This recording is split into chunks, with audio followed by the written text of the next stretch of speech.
Hey forum, my name is Manny, aka CascadeScents. Welcome to another video. And as you see by the title, this one is on my best beginner niche fragrance brands, or the niche fragrance brands I would most recommend to people just getting into niche fragrance. Now, say if you're making the jump from designer fragrance into niche fragrances, mainly because you're either bored or you just want to feel furthermore inspired through fragrance, then I can fully get behind that. I feel like niche fragrances can cater to a plethora of criteria, mainly creative. Mind you, there's stuff out there that just seems too creative for just someone getting their feet wet into this. So chances are you want certain niche fragrance brands and niche fragrances to cover some of your most basic criteria. You still mainly want to smell different, but not too different from what you're already used to. You also want to perform because the stuff is not cheap. And honestly, niche fragrances are a good conversation starter, so if they are crowd pleasing, that would also really help too. I'd say once you get bored of this kind of criteria for the most part, then start diving into more grassroots esoteric approaches in this subgenre. Sorry, not this subgenre, but rather this movement of high-level perfumery. Anyway, we might as well get to it just because there's a lot to get through, although I only have 3 topics for this list. So here we go with the first niche fragrance brand I would recommend to a starter,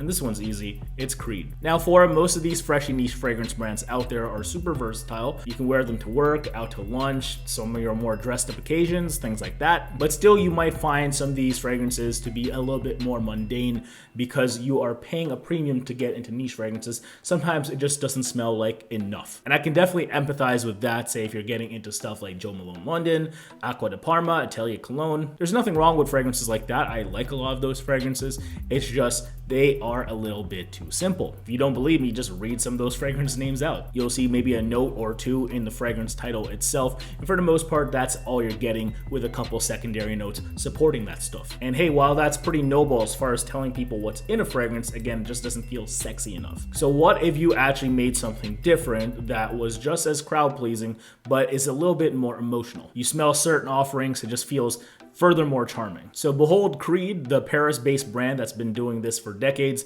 if not centuries. I'll leave the legitimacy of that debate for discussion for maybe another video, not for now. But yeah, Creed's great. Over the years, they've had various offerings for various styles of storytelling. You have more marine and nautical approaches like Millésime Impériale and Rolfa, as well as more distinguished go anywhere, do anything scents like Royal Water or Original Vetiver. That being said, I feel like this brand is largely marked by 2 separate breakthroughs, not for just themselves, but the perfume industry at large. And those breakthroughs are Green Irish Tweed and Aventus. So we're just going to expand a little bit on Green Irish Tweed. Back in '85 when this stuff was released, Green Irish Tweed's charm was just simply undeniable. Equal parts fresh and green, you could rock this at either your country club or the boardroom. And if you aren't already sold on that kind of greatness, just envisioning it in your head, of course, this eventually became perhaps the most ubiquitous dupe of all time in Davidoff's Cool Water. Of course, the reception of this fragrance in Green Irish Tweed furthermore set Olivier Creed on his path to creating the world's best fresh fragrances, and he created a lot of good shit along the way, including some of my favorites. But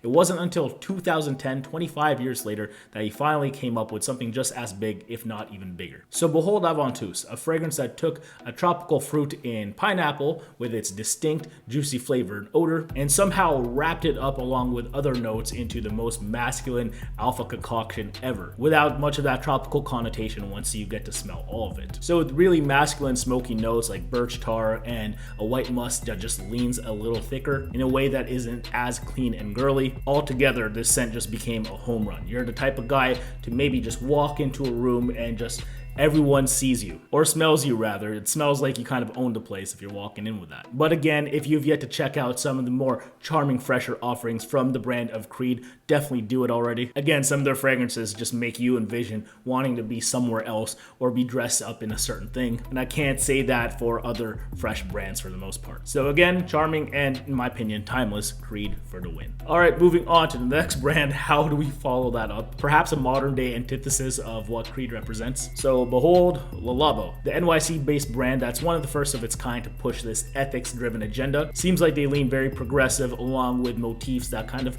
appeal to the people coming up nowadays. Just very minimalist yet personalized, which I think is really cool. So with brands like Le Labo coming up nowadays, gone are the days of that antiquated rhetoric that you will see out of a Creed, you know, with royal this and royal that, and here are now something that just feels a little bit more tangible, both as far as visuals and as far as scent. That being said, there's a couple things that Le Labo Labo and Creed still do have in common: A, the price, because niche perfumery is not cheap, and B, ultimately and most importantly, the quality. Again though, it's a different kind of quality with Le Labo. I feel like they're one of the best brands at selling you on a single note and supporting it with other high quality notes as well. So you have this lack of picturesque storytelling that maybe a Creed is more reliant on. Their fragrances are certainly not going to take you throughout the Mediterranean or throughout the Alps. But if simply just smelling good and not having to think too hard about what you're smelling is good enough for you, then I think that Le Labo is perhaps the best at doing this. Again, I like other stuff like Acqua di Parma, Atelier Cologne, Jo Malone London, or those other brands like Diptyque or Byredo, who are also driven by not just minimalism, but a little bit of storytelling too. Why am I not name dropping them as positively? In my experience, I think holistically speaking, these fragrances that just name drop right then and there kind of lack in the performance department. I feel like even with the lighter takes of Le Labo, they're a little bit more performance driven in comparison to those aforementioned brands. So even stuff like Fleur d'Oranger 37, Neroli 36, and Bergamot 22, I still feel like pack a punch. And as well as those thicker takes for obvious reasons, Dude 27s and the Santal 33s, which is perhaps one of the most notorious niche scents out there currently.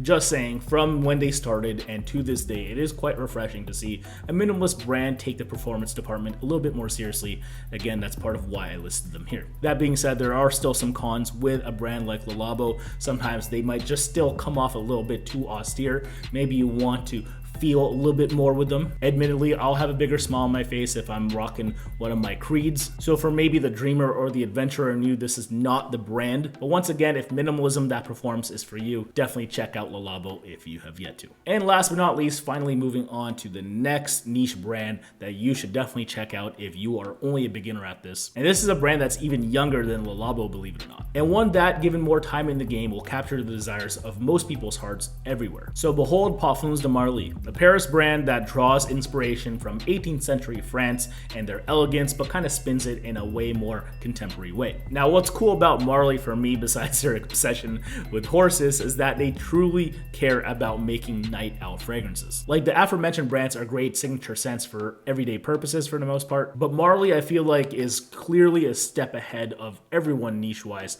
as far as what makes a great night out scent. So A, these things have to perform, but not only perform, but perform extremely well. And B, these things kind of have to lean seductive. So warmer notes like sweets, spices, darker takes on woods and musks. All that good stuff is at the forefront with Parfums de Marley. That being said, everyone has haters, and Marley definitely has them too, particularly some perfume purists. Which is kind of weird because this seems like a brand that a lot of people would be on board with since it caters to their most sacred of needs. But what's the reason for this? And this sounds kind of weird because you figured you'd get a little bit more integrity getting into niche fragrances, but that's not always the case. So with PDM, their biggest attraction is their lack of creativity at times. Take stuff like Godolphin, Ojan, or Percival for example. Each of these fragrances and their DNAs particularly stem from different single fragrances out there respectively, allegedly. Or stuff that feels a little bit more broad. We're talking Herod or Pegasus for example too. Those kind of feel like a mishmash of maybe 2 or 3 different fragrances per one of those fragrances. Now, I'm not saying that there's anything wrong with being influenced. Hell, that's how the world kind of keeps going. We learn from each other and we interpret what we've learned in our own unique ways. But ever hear of stealing like an artist? You know, if you copy from one book, it's plagiarism, but if you copy from many books,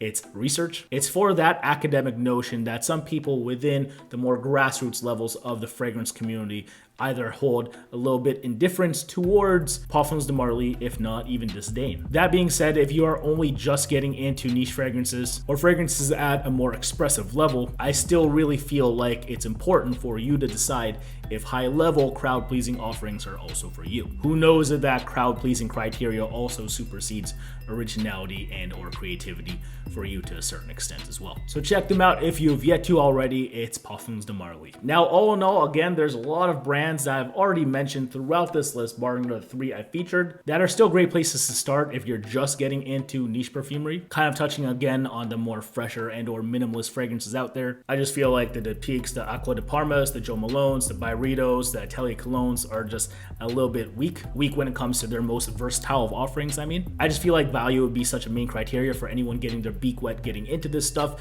just because you don't want to run through bottles really fast. If I were to do this video maybe 5 years ago, I might have put in a super great value of a house like Serge Lutens in this list too. That being said, I just don't feel like they're as great of a value now with inflation, whether it's on the discount level and or at the retail level. And for some of their stuff that leans dark, I just feel like Parfums de Marley, for example, is a little stronger of an offering. If you also care about being crowd pleasing, that is, which I think a lot of people do coming up nowadays. And maybe high quality alternatives are for you too, which largely is what Bond number 9 was, for example, when they initially started. But again, kind of like Serge Lutens, I can't think of a Bond number 9 release that I was hella hyped for or the community was hella hyped for at large. Sure, they have their stands and they do great things with their overly synthetic style. Again, I just feel like some of their more recent offerings are tailored to their more cult following rather than everyone who might just be getting into it at large. So there you have it. Again, my entry-level niche brands, Creed, Le Labo, and Puffins de Marley. Again, they're not without flaw either within the sphere of fragrance. Creed with some of their fugazi storytelling